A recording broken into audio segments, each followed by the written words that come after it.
YS Rajasekhar Reddy గారు కాంగ్రెస్ ముద్దుబిడ్డ ఆయన చేసినటువంటి పాదయాత్ర అయినా ఒకవైపు చదువు ఇంకొక వైపు వైద్యం, విద్య వైద్యం మరియు కుటుంబం అన్నటువంటి నినాదంతో ఏ విధంగా అయితే ముందుకొచ్చిందో, భారము బాధ మరియు సామాన్యమైన మానవుడికి చేరుకునేటటువంటి మాటలు, ఈ మాటలతో పాదయాత్ర నడిచిందో అటువంటి యజ్ఞాన్ని మన తెలంగాణ రాష్ట్రంలో ఈ క్రిస్మస్ సందర్భాలతో, లేకపోతే ఈ క్రిస్మస్ సందర్భంలో మైనారిటీలను ఒకవైపు తోసివేస్తున్న సందర్భంలో, హక్కులను కాలరాజేస్తున్న సందర్భంలో ఏమాత్రము కొంచెము జాగా వదిలినా కానీ ఇది నాది అని ఆక్యుపై చేసే సందర్భంలో మన నాయకులు, మనవారు గళమెత్తి కదం తొక్కి ముందు నిలబడి అటు సిఏఏ ఎన్ఆర్సీ సందర్భంలో అయినా సరే, లేకపోతే ఇంకా ఎటువంటి సందర్భంలో రీసెంట్ గా వచ్చినటువంటి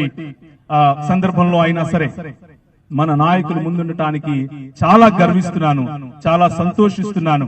క్రైస్తవ సమాజం మరియు క్రైస్తవ బిడ్డలు యేసు ప్రభువుతో ప్రార్థిస్తూ ఉంటారు, మీకు తోడుగా ఉంటారు, దానికి తోడుగా మీతో కలిసి నడుస్తారు.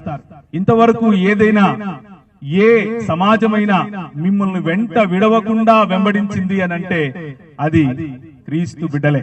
ఆ విషయాన్ని జ్ఞాపకం ఉంచుకొని వారికి తగినటువంటి ఆలోచన, వారికి తగినటువంటి సర్వ మానవ సౌభ్రాతృత్వం అనేటటువంటి ఆలోచనలతో మనం అందరం ముందుకెళ్లేట్లుగా ఈ క్రిస్మస్ సంబరాలు మనకు ఆశీర్వాదములను, నిండైనటువంటి మెండైనటువంటి దీవెనలను ఇచ్చునుగాక. ఒక చిన్న ప్రార్థన చేసి ముగిస్తాను.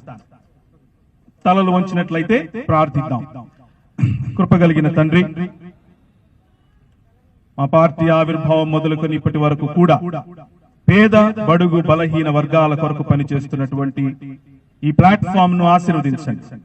గళాన్ని మరింత ఉధృతం చేయటానికి, మరింత బలోపేతంగా విశ్వవ్యాప్తంగా వినిపించటానికి, విభజించి పాలించే మనస్తత్వం నుంచి దూరంగా ఐక్యత, సమైక్యత అనేటటువంటి అందరికీ వనరులు విస్తరింపచేయాలి అనేటటువంటి ఆశాభావంతో ముందుకెళ్తున్నటువంటి మా నాయకులను ఆశీర్వదించండి.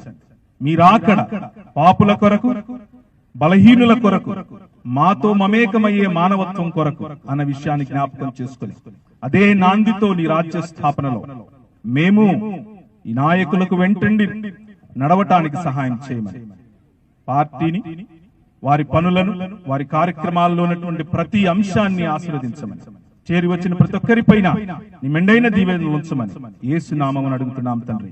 ఆమేన్. థాంక్యూ.